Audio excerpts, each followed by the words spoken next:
City news वसा जनसेवेचा।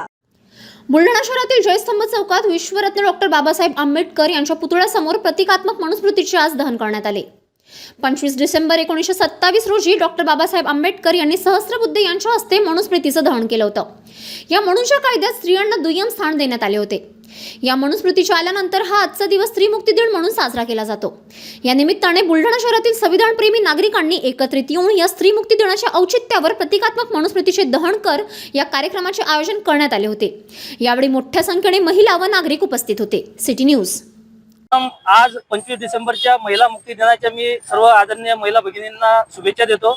आज जयस्तंभ चौक बुलढाणा येथे आजच्या दिनी जे मनुस्मृतीचं दहन डॉक्टर बाबासाहेब आंबेडकरांनी शिवाजी महाराज यांच्या समाधीच्या पायथ्याशी केलं होतं, त्याच अनुषंगाने आम्ही बुलढाणा येथे आज मनुस्मृतीचं दहन येथे जयस्तंभ चौक येथे केलेलं आहे। आणि या मनुस्मृतीच्या मागे जे षडयंत्र होतं ते षडयंत्र पुन्हा काही प्रस्थापित लोक, काही प्रस्थापित पक्ष हे सुद्धा या महाराष्ट्रात भारतात लागू करण्याचे प्रयत्न करत आहेत।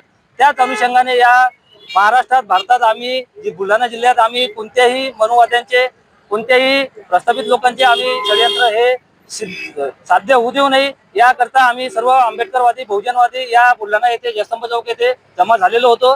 त्या अनुषंगाने आम्ही येथे मनुस्मृती दहनाचा कार्यक्रम घेतलेला आहे। जय संविधान बाबासाहेबांनी जे संविधान लिहिलं ते फक्त देशातली विषमता नष्ट व्हावी यासाठी ते संविधान लिहिलं। आणि मनुस्मृतीमध्ये ही विषमता पसरवणारी मनुस्मृतीचा ग्रंथ होता, म्हणून तो मनुस्मृतीचा ग्रंथ 25 डिसेंबरला बाबासाहेबांनी शिवाजी महाराजांच्या पुतळ्याच्या पायथ्याशी जाळला।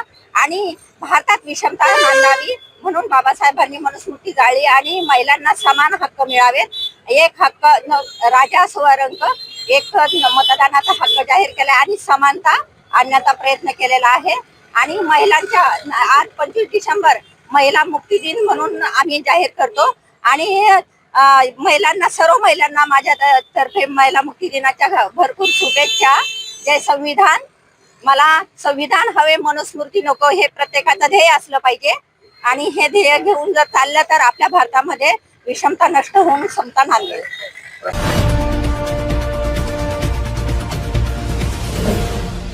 सिटी न्यूज वसा जनसेवेचा।